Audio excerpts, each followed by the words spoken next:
You hear a lot these days about being a part of a tribe. So in this video, I want to explore the 3 things I like and the 3 things I don't like about being a part of a tribe.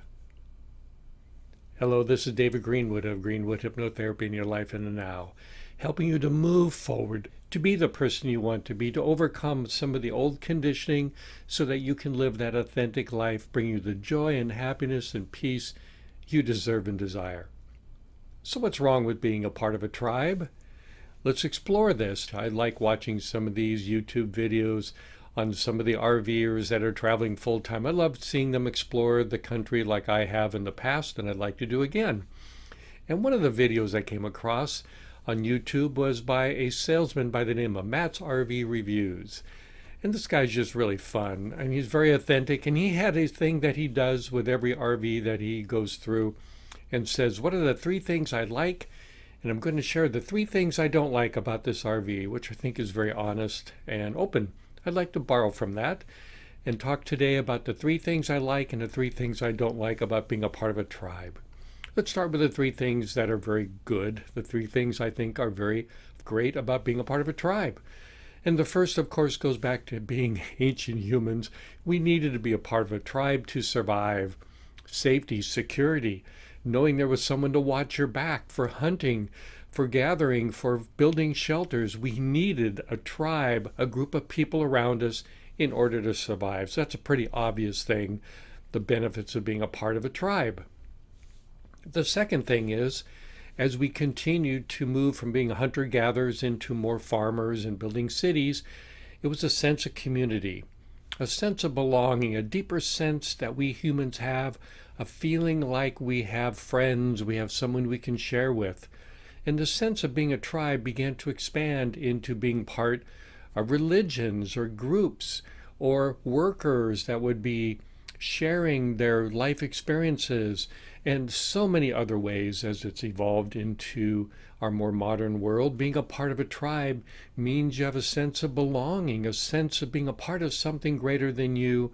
It really does help that natural human sense of feeling like you're together and your life has meaning. And the third thing is it can bring you together with others in ways that even religions couldn't. Now think about it. What is the one thing that brings cities together, sometimes states? What is it that will bring together people of different religions, different beliefs, different socioeconomic conditions, different races? And that's sports. Sports, whether it's hockey or basketball or baseball, mostly football. Football usually has the largest stadiums. It just seems to be one of those things that brings cities together. Now, if your city doesn't have a football team, of course it's baseball or something else, basketball. Think about it. It doesn't matter the type of person you are, what your beliefs are, anything like that. Cities will come together for their sports team. It gives you a sense of community, a sense of belonging, and like it or not, that's one of the #1 unifying factors for bringing your city and local groups together are the sports teams. Now, of course, there's other things that are less larger in scale, but the idea is as human beings, we feel like we need something to draw us together.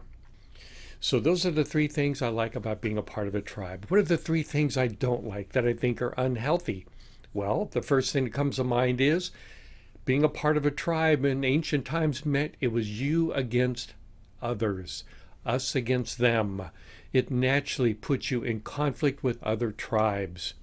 Being in conflict with other tribes began to lead to the idea that it is you that needs to merge into this tribalism, this way of thinking that was going to be in conflict with others.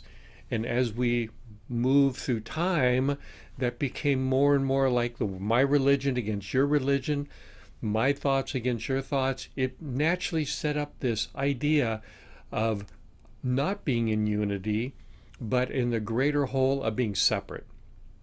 So that leads me to the second thing I don't like about being in part of tribes is the tribal leader. Tribes just don't fit together and come together out of just individual people. It comes together usually by one person stepping forward and being the leader of that tribe. Now you can think of religions There's some amazing religious leaders in the past who are just incredible people. And those are the type of people you want to be in charge of tribes. Those are the kind of people that are inspirational, that bring out the best of us. Unfortunately, human history does not have a lot of those people. Human history is filled more with tribal leaders being ruthless, domineering, wanting to subjugate others, control others. You can think of it, doesn't matter how far back you go in history, ancient times, or even the Greeks or the Romans, or moving through time with the current situation, even the world wars. There's usually one leader in charge, and because of their belief and their desire to dominate and to be in control, they would draw together tribes, and those tribes would now be fighting against others. This is the cause of all the wars of the world. So the tribal leader makes all the difference in the world, and unfortunately we haven't had a great history of great tribal leaders. And the third thing I don't like about being a part of a tribe is that it brings out the worst of us. We're talking about on the psycho-emotional level of your subconscious. Your subconscious ego thrives on conflict. It wants to be us against them. It wants to feel like I am good, I am smart, I am great, and you're not. I am intelligent, you're not. I know and you don't. The subconscious thrives on conflict. And during political seasons, I always cringe because I know it's going to bring out the worst of people. It's going to bring out their ego to a point that they can't always work on issues because they're taken over by their subconscious programming, by the conditioning, that fight or flight. And that fight definitely comes out. The ego wants to be right. It wants to be in charge. It wants to be in control. And that often means there's somebody it's going to control, somebody that it's going to be in conflict with. So these are the worst things that can be brought out with the idea of tribalism, and they're difficult to overcome. So just keep that in mind when you want to join a tribe. Remember, there's nothing wrong with being together with groups of people for safety and security. Of course, it's great to be with other people that have similar beliefs and behaviors. That's wonderful. Just be careful and make sure it doesn't mean you are better than other people. It means you're unique.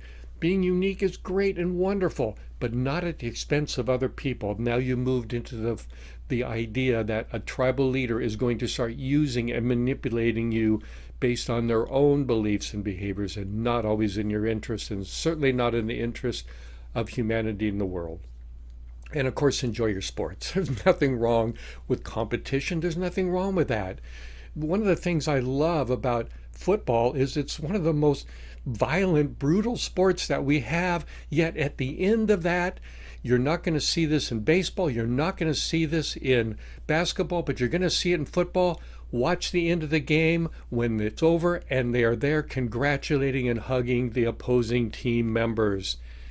It's amazing that they can be so incredible athletes and just doing the best they can, throwing their bodies around, and at the end they come together as friends once again. It's really a very, very touching and amazing thing that you don't see in other sports. So don't be so down on football. Realize these people are human beings, and in this case they're being great role models for others. So again, enjoy being a part of a tribe, but be careful because it is meant to be you as an individual being healthy and not letting other people control you, because it won't always be in your best interest or the best interest of everybody else.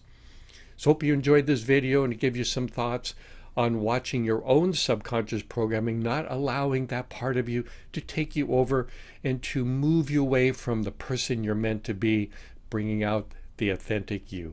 You'll see you next time.